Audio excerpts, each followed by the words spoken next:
Buenas, mi nombre es Luis Alberto y voy a explicar el informe con las diferentes simulaciones en relación a la simulación sobre la ley de Faraday.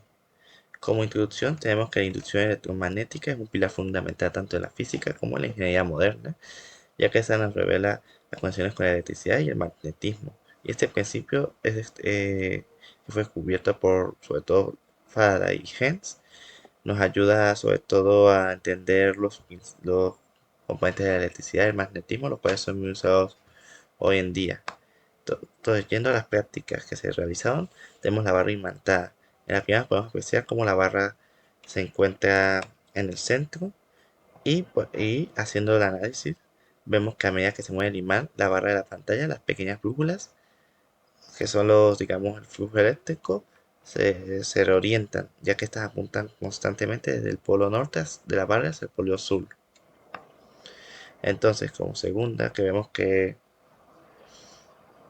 usamos la brújula, esta siempre a observar que mientras la brújula se mueve por la pantalla y el imán de barra permanece fijo, la aguja de la brújula se reorienta continuamente, ya que la punta roja apunta al norte y pues esta se va reajustando dependiendo desde cuánto lo movamos la pantalla. Entonces tenemos la parte donde colocamos la barra en el centro de la pantalla y se mide el campo en 5 posiciones. Entonces al medir el campo determinamos que los diferentes valores van cambiando, ya sea los datos de la brújula o las flechas. Se aparecen en diferentes posiciones como por ejemplo arriba, a la derecha, a la izquierda, abajo y a lejos del espacio. Entonces ahora vamos por la bobina inducida.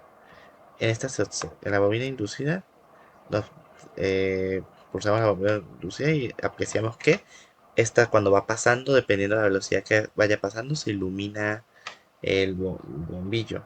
Entonces, esto hace ver que la bombilla se enciende momentáneamente cada vez que hay movimiento del imán relativo a la bombilla. La intensidad y duración del encendido de la bombilla depende de la velocidad con la que mueve el imán y la fuerza del imán. Entonces, al invertir la polaridad, apreciamos la, que donde está el sur es el norte y el norte es el sur y viceversa y se mueve por la misma manera que antes dentro de la bombilla y la bombilla seguía encendiéndose por la dirección de la corriente inducida a la cual se invertirá.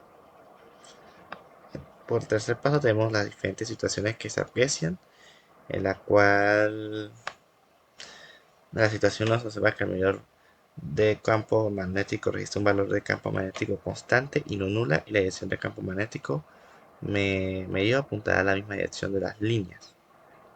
Mientras que en la situación 2 se observa que el medidor de campo magnético registrará un valor de campo variable, la magnitud y la dirección del campo medido cambiarán continuamente a medida que el imán se mueva.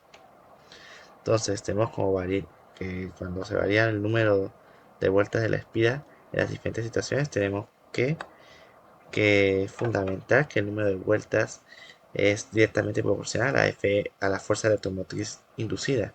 Entonces, en la situación 1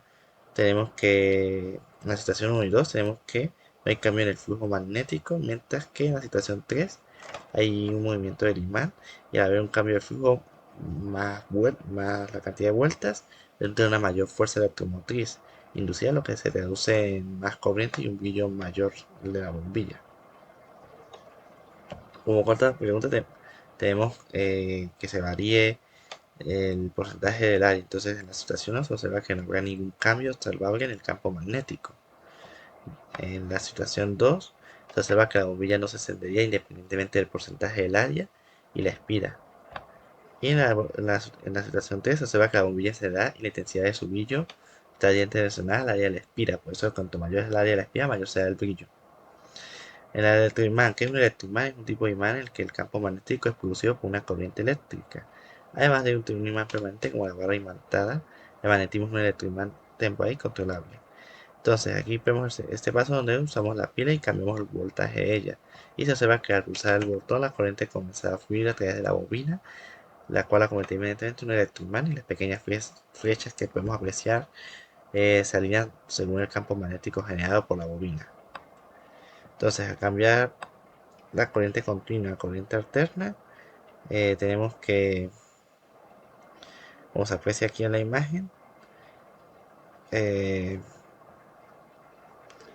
se observa que el pulso, la dirección del campo magnético producido por un electromagneto depende de la dirección de la corriente que fluye a través de las bobinas. Esta es la regla de la mano derecha. Entonces, ubicamos el medidor de campo en las diferentes y vemos las diferentes situaciones. En las diferentes situaciones podemos apreciar que en el punto 1, 2 y 3 acerca del electroimán el medidor registrará valores de campo magnético constantes y significativos. En el punto 4 el valor del campo será menor que en los polos y en el punto 5 el valor del campo será muy bajo o despreciable. Mientras que en la situación 2, que es la de corriente alterna, las situaciones 1, 2, 3 y 4, el medidor registrará valores de campo magnético que fluctúan rápidamente en magnitud y dirección. El medidor tiene una lectura numérica. Mientras que en el punto 5, el cual es el distante, el valor de campo será muy bajo y despreciable. Entonces ahora se nos pide que variemos el número de vueltas de la bobina y que se realice en las diferentes situaciones. Entonces, al realizar esto, podemos apreciar que la situación 1, el campo magnético generado por el imán planetario, se observa que es independiente del diseño. Mientras que en la situación 2, el imán de barra se mantiene quieto y no tiene un flujo de corriente a través de ella. En la situación 3, el imán de barra se mueve y es evidentemente relacionado al número de vueltas de la bobina y la velocidad del movimiento, ya que a mayor número de vueltas, mayor será el brillo de la bombilla, mientras que del caso inverso, menos número de vueltas será la bombilla ni siquiera se encendería. Ahora vemos el transformador. Un transformador es un dispositivo eléctrico que se utiliza para cambiar el voltaje de la corriente alterna. Entonces, a hacer el paso, observamos que la bombilla conectada a esta se encenderá momentáneamente cada vez que el electromagneto se mueve dentro de ella. En el tercer paso, como nos piden cambiar la fuente de electromagneto y colocarlo dentro de la bobina inducida, se aprecia que que si es corriente continua se introduce la bobina inducida y se deja ya sin moverlo y la bobina conectada inducida y encenderá momentáneamente, mientras que siendo corriente alterna se introduce la bobina inducida. Al tomar las diferentes situaciones, que por ejemplo que se observa que el medidor de campo dice un valor de campo magnético constante y no nulo, en la otra que se da fluctuaciones rápidas en magnitud y dirección, mientras que en otras situaciones podemos apreciar que la bombilla no se encenderá mientras que el imán esté en movimiento, que el imán en la corriente continua no se encenderá. Aquí variamos el porcentaje de área y se aprecian diferentes situaciones, que es como lo relacionado con la fuerza electromotriz que antes mencionamos. Y si se varía el número de vueltas, se observa que el electrón está quieto dentro de la bobina en la situación 1, mientras que en la situación 2 la bombilla conectada se enciende de forma continua. Entonces, por último, hablamos del generador, que un generador es un generador eléctrico, una máquina que convierte energía mecánica en energía eléctrica.